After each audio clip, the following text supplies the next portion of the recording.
This is Sridhar Kalari senior journalist managing editor ViMedia news. Hyderabad మహానగరంలోని Telangana cooperative urban banks federation ప్రధాన కార్యాలయంలో ఉన్నాము.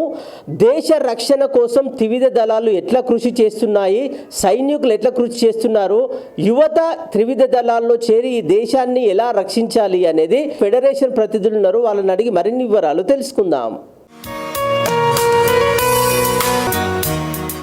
నా పేరు కృష్ణమూర్తి. ఇది Telangana state cooperative urban banks federation.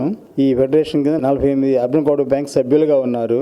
వారందరూ కూడాను ఈ రోజున తెలంగాణలో దాదాపు 11,000 పైబడి డిపాజిట్లు, 7,000 కోట్ల పైబడి లోన్లు ఇచ్చి సహకార సంఘాల తరపున, మరియు ఏమంటే చెప్పాల్సింది ఏంటంటే చిన్న సన్నకారు వ్యాపారస్తులకు, రైతులకు కూడాను అవసరమైన రుణ సదుపాయం కల్పిస్తూ దిగ్విజయంగా ముందుకు వెళ్తున్నారు.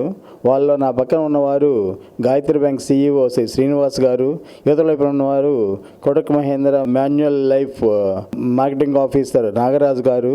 వీళ్ళందరూ కూడా ఏంటంటే ఏ విధంగా ప్రజలకు సహకరించాలి, ప్రజలకు ఏ విధంగా అభివృద్ధి చెందే మార్గాలను చూపించాలనే విషయంలో నిష్ణాతులు, అదే మార్గంలో పయనిస్తున్నవారు.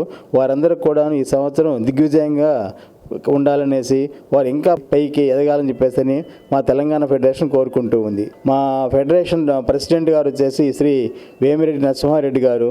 వారు రాజధాని బ్యాంక్ చైర్మన్ గాను, ఈ ఫెడరేషన్ ప్రెసిడెంట్ గాను, మరియు న్యాప్కావ్లో డైరెక్టర్గా ఉన్నారు. వారి బ్యాంక్ కూడాను తన ఇదోదిక రీతిలో సేవలు అందిస్తూ ఉంది. అట్లాగే ఈ federation working president Shri G Madan Gopal Swamy గారు. వారు కూడాను ఆదర్శ బ్యాంక్ చైర్మన్ మరియు నబార్డ్లో డైరెక్టర్గా ఉన్నారు. వారి బ్యాంక్ కూడాను 42 శాఖలతోటి తెలంగాణలో పనిచేస్తూ ఉంది. అలాగే ఈ బ్యాంకుకి వైస్ ప్రెసిడెంట్గా శ్రీ ప్రమోద్ కుమార్ కేడియా గారు ఉన్నారు. వారు అగ్రసేన బ్యాంక్ చైర్మన్ గారు, ప్లస్ నగరంలో ప్రసిద్ధి చెందిన అడ్వకేట్ గారు. వారి బ్యాంక్ కూడాను 11 బ్రాంచీలతో ఈ నగరంలో ఉన్నతమైన రీతిలో సేవలు అందిస్తూ ఉంది. మన పక్కన ఉన్న శ్రీనివాస్ గారు అయితే జగత్యాల హెడ్ క్వార్టర్స్గా 72 బ్రాంచీలతోటి గాయత్రి బ్యాంకుని తెలంగాణలోని మొదటి బ్యాంకు గాను, దేశ స్థాయిలో 5వ బ్యాంక్ గాను స్థాయికి బ్యాంకును తీసుకెళ్లారు. నిజంగా వారి కృషి అమోఘము, వర్ణాతీతము. వారికి, వారి బ్యాంకుకి, వారి సిబ్బందికి కూడాను ఇంకా మంచి అవకాశాలు లభించి ఇంకా ఎంతో ఎత్తుకు ఎదగాలని చెప్పేసి, ఈ బ్యాంకు 72 శాఖల నుండి 100 శాఖలకు చేరుకోవాలని చెప్పేసి మా ఫెడరేషన్ కాంక్షిస్తుంది. దేశ ప్రజల్లో మనం రగుల్చాల్సింది దేశభక్తి. అందుకేమంటే యువతను అందరినీ కూడాను ఆ మార్గంలోకి మళ్లించాలంటే ఇలాంటి కార్యక్రమాలు చాలా అవసరము.